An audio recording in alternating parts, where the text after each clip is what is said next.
First, let's talk about the new Autodesk 3ds Max loader. So this enables us to bring in 3ds Max files. So kind of as you'll see an example here, we click the Open 3D Model menu. We select the file, and it brings it into the model port, editing, and viewer interface. If I wanted to edit this object, I'd click the material option here in the upper left. And then I go over to the items list, select that material, in this case, add a texture to it because I don't want it to be black, I'd like it to be leather. And then that adds in those straps and the handles and changes the color of that and some of the beading around that as well. Now, one of the other things that you might want to do is to be able to, control and adjust UV vertical and horizontal, which you can do within the 3D Max format now as well.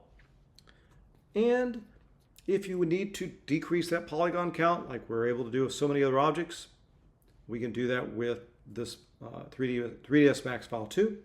In this case, within the 3D window, we can select certain elements like these brass beads or the studs down below. And now we can change that to poly reduction. This is really important because a lot of objects you bring in, like this one, are high polygon count.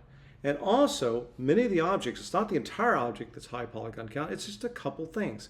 So in this case, we've selected two elements. Those two elements actually are the majority of the performance issue.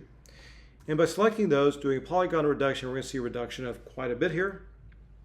And if we want to take it a step further, we go down to the decimation steps there at the bottom far right, where the arrow is pointing to. And we can change that to a 3, a 4, or 5. As we increase it, it decreases the polygon count, but possibility of degradation too.